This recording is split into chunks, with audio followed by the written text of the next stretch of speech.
You're now with me, Radzi Ahmad, for TVS Nightline. Here are the headlines for tonight. Sarawak Premier Abang Johari says Parti Pusaka BUMIPUTERA Bersatu continues to champion the welfare of the people. And in world news, the black boxes for the crashed Jeju Air flight was found to have stopped recording right before the crash.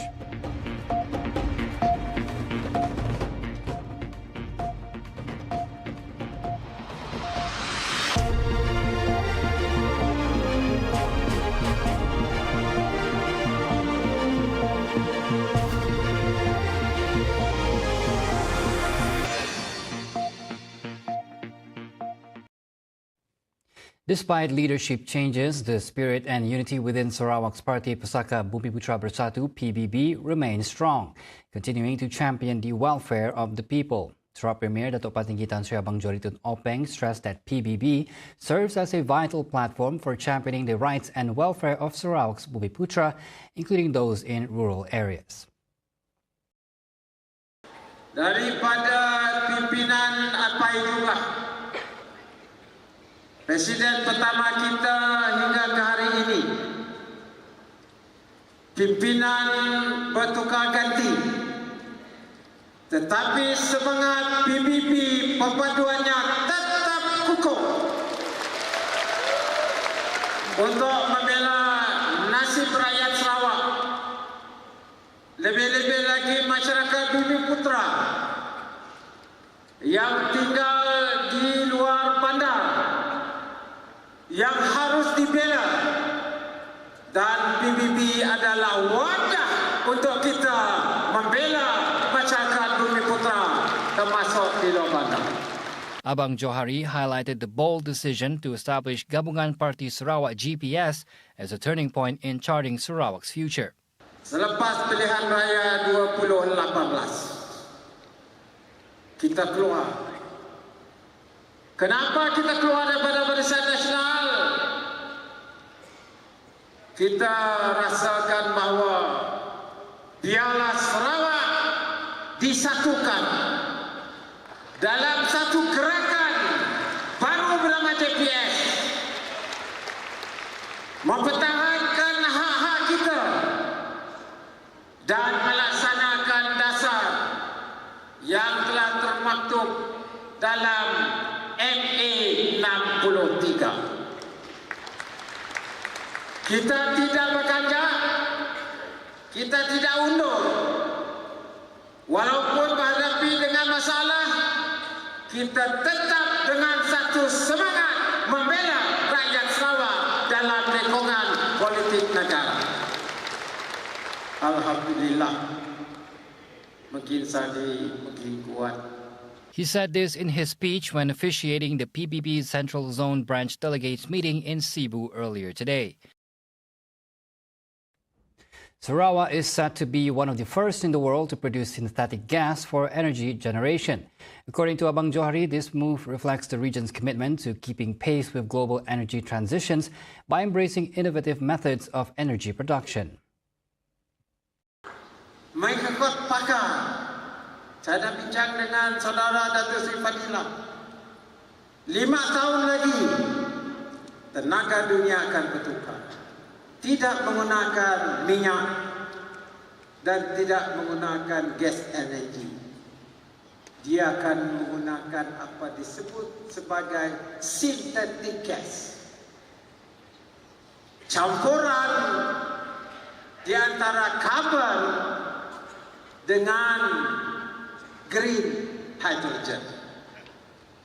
Dua ini campur mengeluarkan synthetic gas. Gas ini menjadi bahan untuk mengeluarkan tenaga. Cara baru. Dan insyaAllah Sarawak di antaranya satu yang pertama dalam dunia menggunakan teknologi ini. Nak jemput prosesnya, lengkap tu nak jemput proses tu. Methyl section process. As such, Abang Johari expressed confidence that Sarawak's rich natural resources will enable the successful implementation of this initiative, positioning Sarawak as an energy hub, not only in Malaysia, but globally.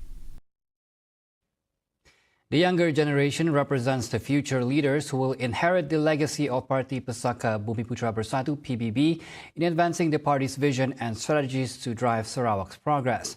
Sarawak PBB Secretary General Datuk Sri Alexander Nantalinggi emphasized the need for the youth to play their role in ensuring the continuity of PBB's mission and bringing about meaningful change.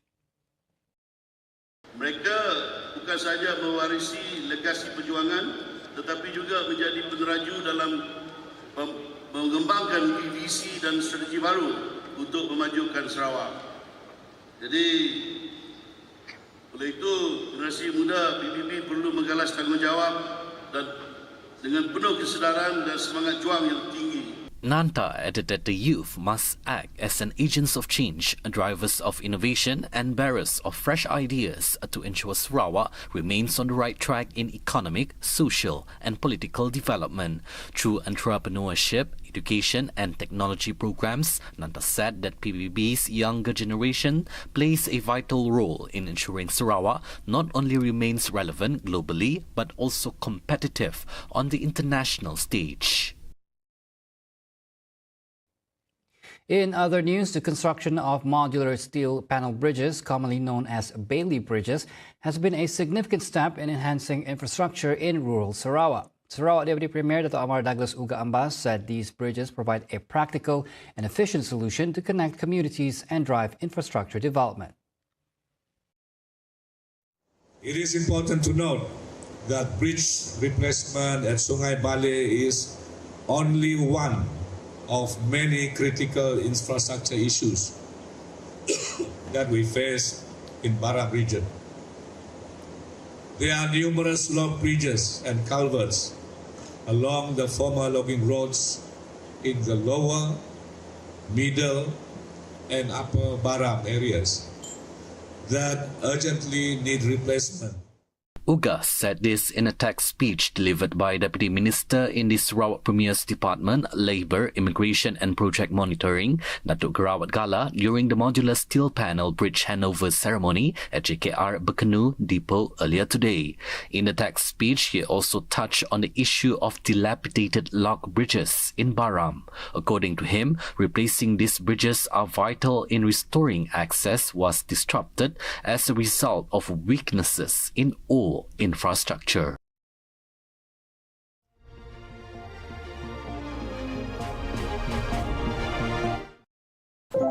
Mamalah ibu.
Welcome back. Prime Minister Datuk Sri Anwar Ibrahim has urged the people to focus on transformative initiatives that can propel Malaysia to new heights. He said the people should look beyond divisive issues and prioritize progress. Anwar emphasized the importance of unity, dismissing distractions such as controversies over minor issues such as the recent tourism video montage. He said such incitement only divides the nation and hinders development. Instead, he urged Malaysians to focus on projects like the LRT development in Penang, which promises to boost connectivity and economic growth. He said this when speaking at the groundbreaking ceremony of the Penang-Mutiara Line LRT project in Penang on Saturday. The Prime Minister also highlighted Malaysia's growing prominence on the global stage, attributing it to the government's Madani framework policy. He said the visits of Thai Prime Minister Paetongtarn Shinawatra, Singaporean Prime Minister Lawrence Wong, Indonesian President Prabowo Subianto, and most recently Japanese Prime Minister Shigeru Ishiba to Malaysia prove that the country was on the right track. Meanwhile, the federal government has approved an allocation of over 20 million ringgit for 63 Chinese independent schools nationwide this year. Prime Minister Dato Sri Anwar Ibrahim said that of this sum, 19.84 million ringgit would go to 62 Chinese independent schools across the country, while 1 million ringgit is earmarked for the Jit Sin Independent High School in Bukit Mertajam. In his speech during a visit to the Jin Sin Independent High School today, Anwar said the allocation reflects the government's appreciation for the contributions of Chinese independent schools in Malaysia. Last year, the government, represented by Transport Minister Anthony Loke, announced an allocation of 18.9 million ringgit for 63 Chinese independent schools, with each school receiving 300,000 ringgit. During his visit, Anwar fondly recalled his time as a substitute Malay language teacher at the school before continuing his studies at University Malaya.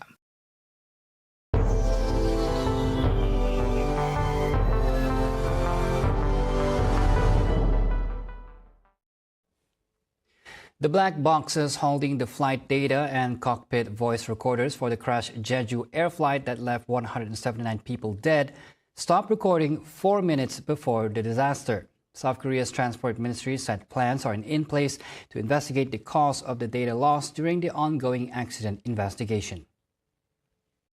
The Boeing 737-800 was flying from Thailand to Muan, South Korea on December 29th, carrying 181 passengers and crew when it belly landed at the Muan airport and exploded in a fireball after slamming into a concrete barrier.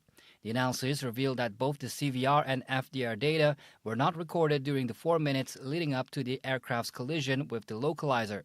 The localizer is a barrier at the end of the runway that helps with aircraft landings and was blamed for exacerbating the crash's severity.